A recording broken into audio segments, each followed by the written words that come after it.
हे महादेव, आज आपकी इस वीडियो को जो भी सच्चा भक्त लाइक करे उसके जीवन के सभी दुख दर्द हमेशा के लिए समाप्त कर देना। भक्तों, 3 अगस्त सावन के पहले सोमवार के व्रत पर ये 3 चीज़ें अवश्य खा लेना। महादेव की कृपा से धनवर्षा होगी और आपकी सभी मनोकामनाएं पूर्ण होंगी। दोस्तों, आज की इस वीडियो में हम जानेंगे कि सावन के पहले सोमवार का व्रत कैसे करना चाहिए, व्रत के दौरान किन चीज़ों का सेवन नहीं करना चाहिए, और एक ऐसा चमत्कारी उपाय भी जानेंगे जिसे करने से भोले बाबा की कृपा से आपके जीवन की वर्षों पुरानी परेशानियां भी दूर हो सकती हैं। लेकिन उससे पहले इस वीडियो को लाइक करके कमेंट में सच्चे मन से लिख दीजिए हर हर महादेव और नमः शिवाय। दोस्तों, सावन का महीना भगवान शिव के भक्तों के लिए खुशियां, श्रद्धा और भक्ति का विशेष उपहार लेकर आता है। यही वो पावन महीना है जिसे प्रेम, आस्था और भक्ति का महीना भी कहा जाता है। चारों ओर हरियाली छा जाती है, पक्षियों की मधुर आवाजें वातावरण को मनमोहक बना देती हैं, वर्षा ऋतु का आगमन प्रकृति को और भी सुंदर बना देता है। ऐसा माना जाता है कि सावन के महीने में भगवान शिव स्वयं अपने भक्तों के बीच निवास करते हैं और सच्चे मन से उनकी आराधना करने वालों पर विशेष कृपा बरसाते हैं। सावन का प्रत्येक दिन अत्यंत शुभ और पवित्र माना जाता है, लेकिन सावन में आने वाले सोमवार का महत्व सबसे अधिक बताया गया है। शिव पुराण में वर्णन मिलता है कि सावन के सोमवार व्रत से जुड़े कुछ विशेष नियम होते हैं जिनका पालन करना बहुत आवश्यक माना गया है। यदि कोई व्यक्ति इन नियमों की अनदेखी करता है तो उसकी पूजा, साधना और व्रत का पूर्ण फल प्राप्त नहीं हो पाता। इसलिए सावन के सोमवार का व्रत श्रद्धा, नियम और सच्चे मन से करना चाहिए। सोमवार का दिन भगवान शिव को अत्यंत प्रिय माना जाता है और इस दिन रखा गया व्रत भक्तों को विशेष फल प्रदान करता है। दोस्तों, सावन की शुरुआत 30 जुलाई से हो चुकी है और इसकी समाप्ति 28 अगस्त को होगी। इसी दिन रक्षाबंधन का पावन पर्व भी मनाया जाएगा। सावन का पहला सोमवार 3 अगस्त को पड़ रहा है। यह दिन भगवान शिव और माता पार्वती की विशेष कृपा प्राप्त करने का श्रेष्ठ अवसर माना जाता है। इस दिन कुछ विशेष चीजों का सेवन करना शुभ माना गया है, जिनके बारे में हम आगे विस्तार से बताएंगे। मान्यता है कि महादेव की कृपा से जीवन में चल रही धन संबंधी परेशानियां दूर हो सकती हैं और सुख समृद्धि के नए मार्ग खुल सकते हैं। इसके बाद दूसरा सोमवार 10 अगस्त को, तीसरा सोमवार 17 अगस्त को और सावन का अंतिम सोमवार 24 अगस्त को पड़ेगा। इसलिए प्रत्येक सोमवार का अपना विशेष महत्व है और हर सोमवार को पूरी श्रद्धा और भक्ति के साथ भगवान शिव की आराधना करनी चाहिए। दोस्तों, अब हम आपको बताएंगे कि सावन के पहले सोमवार के दिन ऐसी कौन कौन सी गलतियां हैं जिन्हें भूल कर भी नहीं करना चाहिए, ताकि भगवान भोलेनाथ आपसे नाराज न हो। साथ ही हम ये भी जानेंगे कि व्रत के दौरान किन फलों और सब्जियों का सेवन करने से बचना चाहिए, क्योंकि कुछ चीज़ों का सेवन व्रत के नियमों के विरुद्ध माना जाता है। यदि इन बातों का ध्यान नहीं रखा जाए तो व्रत का पुण्य फल कम हो सकता है। इसलिए वीडियो को अंत तक अवश्य देखिए, क्योंकि आगे हम आपको ऐसी महत्वपूर्ण बातें बताने वाले हैं जो सावन के इस पवित्र सोमवार व्रत को सफल और फलदायी बनाने में आपकी सहायता कर सकती हैं। आइए अब जानते हैं कुछ ऐसी महत्वपूर्ण सावधानियों के बारे में जिन्हें सावन के पहले सोमवार के व्रत में भूल कर भी नहीं करना चाहिए। दोस्तों, शास्त्रों में बताया गया है कि व्रत रखने वाले व्यक्ति को उधार मांगकर फल, सब्जियां या अन्य खाद्य पदार्थों का सेवन नहीं करना चाहिए। ऐसा करने से व्रत का पूर्ण फल प्राप्त नहीं होता और व्यक्ति की पवित्रता भंग हो जाती है। चाहे सावन का पहला सोमवार हो या कोई अन्य व्रत, पड़ोसियों या किसी अन्य व्यक्ति से मांगकर व्रत का भोजन नहीं करना चाहिए। हाँ, यदि कोई व्यक्ति अपनी इच्छा से आपको व्रत में खाने योग्य वस्तु देता है तो उसे ग्रहण किया जा सकता है, लेकिन स्वयं मांगकर या उधार लेकर व्रत का भोजन करना शास्त्रों में उचित नहीं माना गया है। व्रत के दौरान व्यक्ति को झूठ बोलने, चुगली करने, किसी का अपमान करने और कर्ज लेने जैसी बातों से भी बचना चाहिए। दोस्तों, दूसरी महत्वपूर्ण बात यह है कि सावन के पहले सोमवार के व्रत में नाशपाती का सेवन नहीं करना चाहिए। धार्मिक मान्यताओं के अनुसार नाशपाती शब्द में नाश का भाव माना जाता है, इसलिए व्रत के दिन इसका सेवन शुभ नहीं माना जाता। सामान्य दिनों में आप इसका सेवन कर सकते हैं, लेकिन जिस दिन व्रत हो उस दिन इससे परहेज करना बेहतर माना गया है। इतना ही नहीं, भगवान शिव को भी नाशपाती अर्पित नहीं करनी चाहिए। दोस्तों, तीसरी सावधानी कुट्टू और सिंघाड़े के आटे से जुड़ी हुई है। यदि यह आटा बहुत पुराने समय से रखा हुआ है तो उसका सेवन नहीं करना चाहिए। लंबे समय तक रखे गए आटे में घुन या छोटे छोटे कीड़े पड़ सकते हैं जो कई बार आसानी से दिखाई भी नहीं देते। ऐसे आटे का सेवन व्रत की शुद्धता को प्रभावित कर सकता है, इसलिए व्रत के दौरान हमेशा ताजा और साफ आटे का ही उपयोग करना चाहिए। सावन का महीना अत्यंत पवित्र माना जाता है, इसलिए इस दौरान शुद्धता और सात्विकता का विशेष ध्यान रखना चाहिए। दोस्तों, अब बात करते हैं भगवान शिव को अर्पित किए जाने वाले बेलपत्र की। सावन के पहले सोमवार पर महादेव को बेलपत्र अर्पित करना अत्यंत शुभ माना जाता है, लेकिन कुछ बातों का ध्यान रखना भी आवश्यक है। पौराणिक मान्यताओं के अनुसार बेलपत्र भगवान शिव को अत्यंत प्रिय है। माना जाता है कि बेलपत्र अर्पित करने से भगवान शिव का मस्तक शीतल रहता है और भक्त के जीवन से दरिद्रता दूर होती है। इसके प्रभाव से व्यक्ति के जीवन में सुख, सौभाग्य और समृद्धि का आगमन होता है। साथ ही हनुमान जी भी प्रसन्न होते हैं, क्योंकि उन्हें भगवान शिव का ही अंशावतार माना गया है। दोस्तों, बेलपत्र का महत्व बहुत ही विशेष बताया गया है। कहा जाता है कि तीनों लोकों में जितने भी प्रमुख तीर्थ स्थल हैं, उनका निवास प्रतीकात्मक रूप से बेल वृक्ष के मूल भाग में माना गया है। यही कारण है कि बेल वृक्ष को अत्यंत पवित्र माना जाता है। धार्मिक मान्यता है कि यदि किसी घर के मध्य भाग या पूर्व दिशा में बेल का वृक्ष लगा हो तो वहां धन धान्य की कमी नहीं रहती और परिवार में सुख समृद्धि बनी रहती है। इसके अलावा जो व्यक्ति बेल वृक्ष के मूल भाग की श्रद्धा पूर्वक पूजा करता है, पुष्प अर्पित करता है और उसकी सेवा करता है, उसे विशेष पुण्य की प्राप्ति होती है। मान्यता है कि ऐसे व्यक्ति को मृत्यु के पश्चात शिवलोक की प्राप्ति होती है। इसलिए बेलपत्र और बेल वृक्ष दोनों ही भगवान शिव की उपासना में अत्यंत महत्वपूर्ण स्थान रखते हैं। दोस्तों, अब आगे हम बेलपत्र से जुड़ी कुछ और विशेष और रोचक बातें जानेंगे, जिनके बारे में बहुत कम लोगों को जानकारी होती है और जिनका संबंध सीधे भगवान भोलेनाथ की कृपा से माना जाता है। दोस्तों, शास्त्रों में बताया गया है कि चतुर्थी, अष्टमी, नवमी, चतुर्दशी, अमावस्या तिथि, संक्रांति के समय तथा सोमवार के दिन बेलपत्र नहीं तोड़ना चाहिए। इसलिए यदि आपको भगवान शिव की पूजा के लिए बेलपत्र की आवश्यकता हो तो उन्हें एक दिन पहले ही तोड़कर रख लेना चाहिए। एक विशेष बात यह भी है कि बेलपत्र कभी अशुद्ध नहीं माने जाते। यदि किसी कारणवश आपको पूजा के लिए ताजे बेलपत्र उपलब्ध नहीं हो रहे हैं तो पहले से भगवान शिव पर अर्पित किए गए बेलपत्रों को स्वच्छ जल से धोकर पुनः श्रद्धा पूर्वक अर्पित किया जा सकता है। दोस्तों, भगवान शिव को अर्पित किया जाने वाला बेलपत्र हमेशा 3 पत्तियों वाला होना चाहिए। कटा फटा, टूटा हुआ या खंडित बेलपत्र भूलकर भी भगवान शिव को अर्पित नहीं करना चाहिए।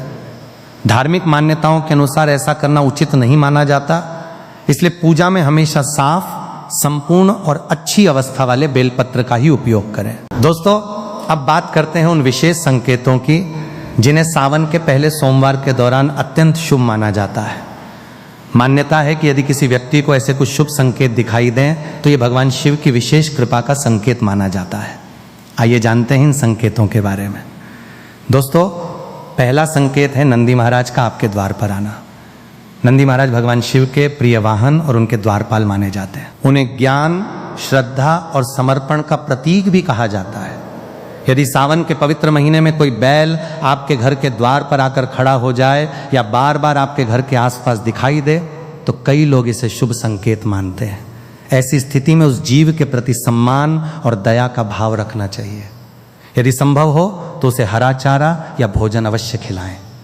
दोस्तों, दूसरा संकेत सपने में शिवलिंग या भगवान शिव के दर्शन होना माना जाता है। यदि सावन के दौरान आपको सपने में शिवलिंग, मंदिर या भगवान शिव के दर्शन होते हैं तो इसे कई लोग आध्यात्मिक रूप से शुभ संकेत मानते हैं। ऐसा माना जाता है कि यह व्यक्ति के मन में बढ़ती श्रद्धा, भक्ति और सकारात्मक ऊर्जा का प्रतीक हो सकता है। ऐसे समय में भगवान शिव की आराधना और भी अधिक श्रद्धा के साथ करनी चाहिए।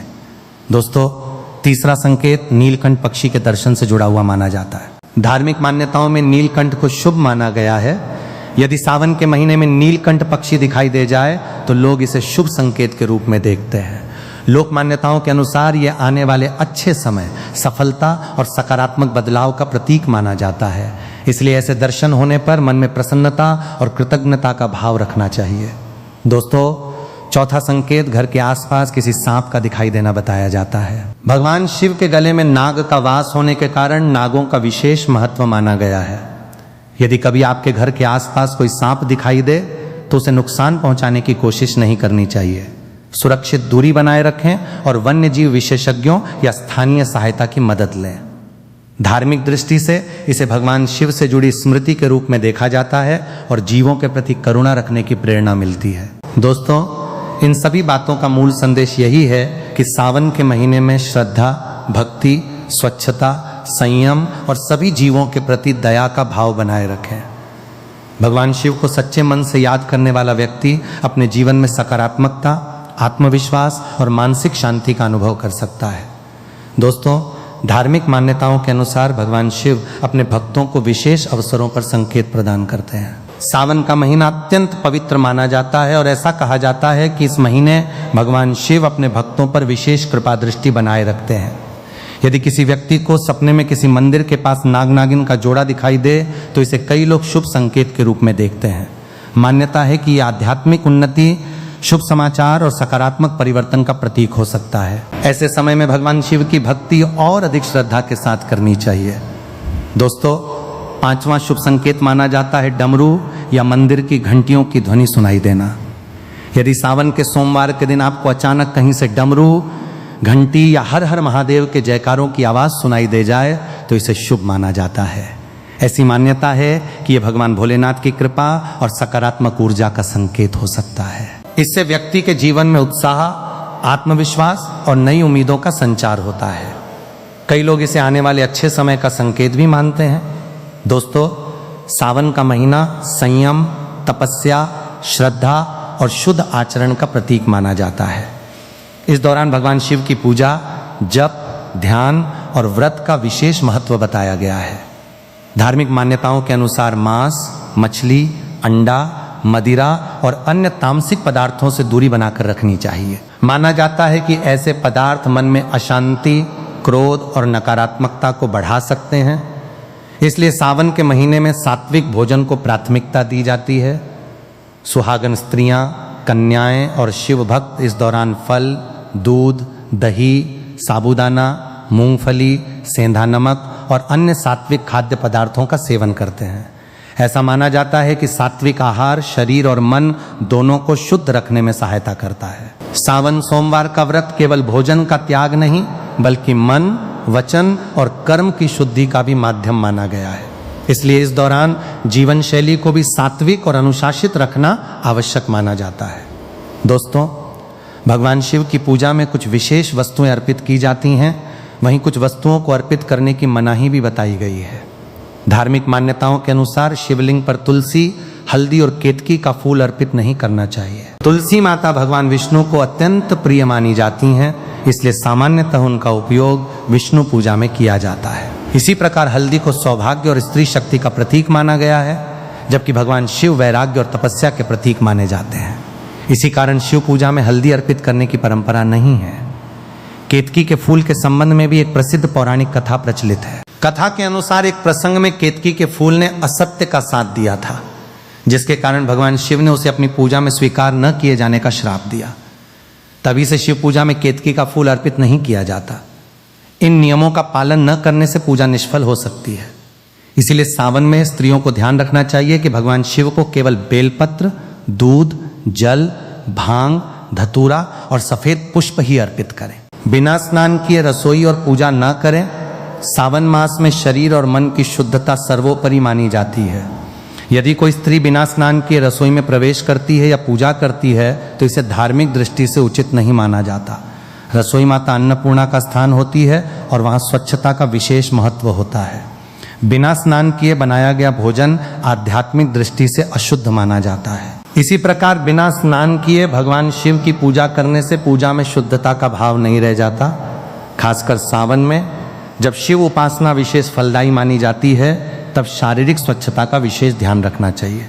स्नान केवल शरीर की सफाई नहीं बल्कि मन को भी पूजा के लिए तैयार करता है। इसलिए स्त्रियों को सुबह जल्दी उठकर स्नान करना चाहिए, स्वच्छ वस्त्र धारण करने चाहिए और उसके बाद ही रसोई या पूजा का कार्य करना चाहिए। इससे भगवान शिव प्रसन्न होते हैं और घर में सकारात्मक ऊर्जा तथा समृद्धि का वास होता है। पति या बुजुर्गों से कटुता ना करें। सावन मास में पति पत्नी के संबंधों में मधुरता बनाए रखना अत्यंत आवश्यक माना गया है। यह महीना शिव और पार्वती के प्रेम तथा दाम्पत्य का प्रतीक माना जाता है। इसलिए इस दौरान किसी भी प्रकार की कटुता, कलह या कठोर वाणी से बचना चाहिए। सुहागन स्त्रियों के लिए यह समय विशेष फलदायक माना जाता है। यदि वे अपने पति के प्रति सम्मान, प्रेम और सेवा भाव रखती हैं तो उन्हें विशेष पुण्य की प्राप्ति होती है। यदि इस समय पत्नी पति से झगड़ा करती है, उन पर क्रोध करती है या उनका अपमान करती है तो इसे उचित नहीं माना जाता। इससे व्रत का पुण्य कम हो सकता है और घर में अशांति बढ़ सकती है। इसी प्रकार घर के बुजुर्गों जैसे सास ससुर, माता पिता या बड़े भाई बहनों के साथ कटु व्यवहार करना, ऊंची आवाज में बात करना या उनका तिरस्कार करना भी अनुचित माना गया है। सावन में जितना अधिक विनम्रता और सेवा का भाव रहेगा उतना ही घर में सुख और ईश्वर की कृपा बनी रहेगी। इसलिए स्त्रियां यदि पूरे मन से शिव पार्वती की तरह प्रेम और सम्मान का भाव रखेंगी तो उनके जीवन में सौभाग्य बना रहेगा। शिव पार्वती की मूर्तियों के बीच दूरी न रखें। पूजा स्थल पर शिव और पार्वती की मूर्तियां या चित्र एक साथ रखने चाहिए और उनके बीच कोई वस्तु नहीं रखनी चाहिए।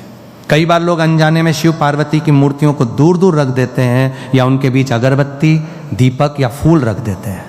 ऐसा करने से यह संकेत माना जाता है कि उनके बीच दूरी है जो वैवाहिक जीवन में मनमुटाव का कारण बन सकती है। खासकर जब सुहागन स्त्रियां या कन्याएं शिव पार्वती की पूजा करती हैं तब यह भाव अत्यंत महत्वपूर्ण हो जाता है कि उन्हें एक दिव्य युगल के रूप में देखा जाए।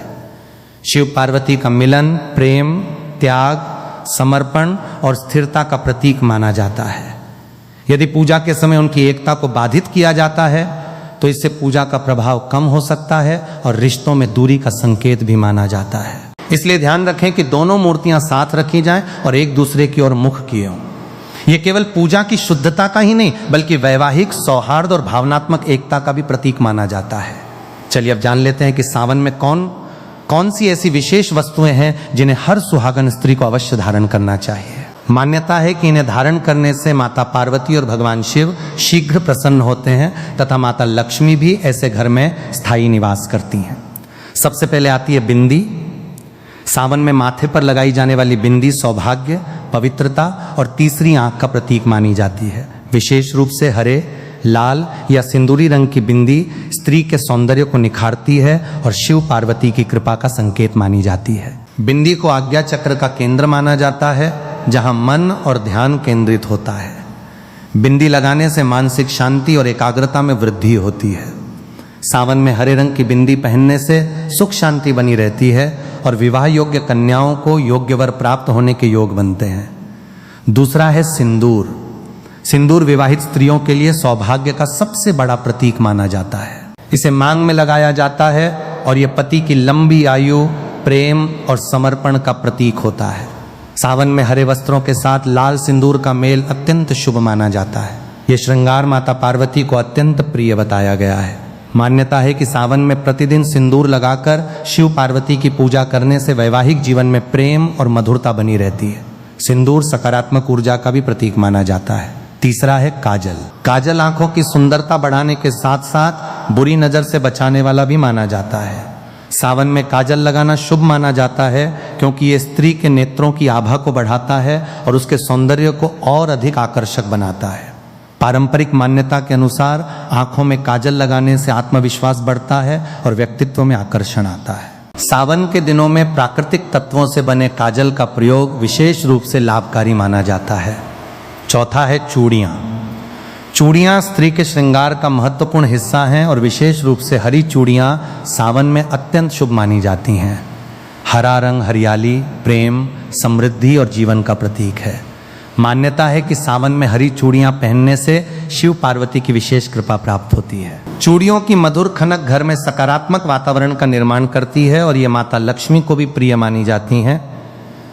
विवाह योग्य कन्याएं यदि सावन में हरी चूड़ियां धारण करें तो उन्हें योग्य जीवन साथी प्राप्त होने के योग बनते हैं। पांचवा है मांग टीका। मांग टीका माथे के मध्य भाग में धारण किया जाता है जिसे आज्ञा चक्र का स्थान माना गया है। यह शिव और शक्ति की एकता का प्रतीक माना जाता है। सावन में मांग टीका पहनने से स्त्री के सौंदर्य, तेज और आत्मविश्वास में वृद्धि होती है। यह दाम्पत्य प्रेम, सौभाग्य और मानसिक संतुलन का भी प्रतीक माना जाता है। छठा है नथ। नथ स्त्री के श्रृंगार का महत्वपूर्ण आभूषण है जो नारीत्व, गरिमा और सौंदर्य का प्रतीक माना जाता है। सावन में नथ धारण करना शुभ माना जाता है। मान्यता है कि इससे सुहाग की रक्षा होती है और वैवाहिक जीवन में प्रेम तथा सौहार्द बना रहता है। 7वां है हार या मंगलसूत्र। मंगलसूत्र वैवाहिक जीवन की स्थिरता, सुरक्षा और विश्वास का प्रतीक माना जाता है। यह सामान्यतः काले मोतियों और सोने से बना होता है, जिसे नकारात्मक प्रभावों से रक्षा करने वाला माना जाता है। सावन में मंगलसूत्र धारण कर शिव पार्वती की पूजा करने से पति की दीर्घायु, प्रेम और दाम्पत्य सुख में वृद्धि होने की मान्यता है। कुंवारी कन्याएं भी सुंदर हार धारण करके माता गौरी का आशीर्वाद प्राप्त करने की कामना करती हैं। 8वां है अंगूठी। अंगुलियों में पहनी जाने वाली अंगूठी केवल श्रृंगार का साधन नहीं बल्कि ज्योतिषीय दृष्टि से भी महत्वपूर्ण मानी जाती है। सावन में सोने, चांदी या पीतल की अंगूठी धारण करना शुभ माना जाता है। विशेष रूप से अनामिका अंगुली में पहनी गई अंगूठी प्रेम, विश्वास और वैवाहिक समर्पण का प्रतीक मानी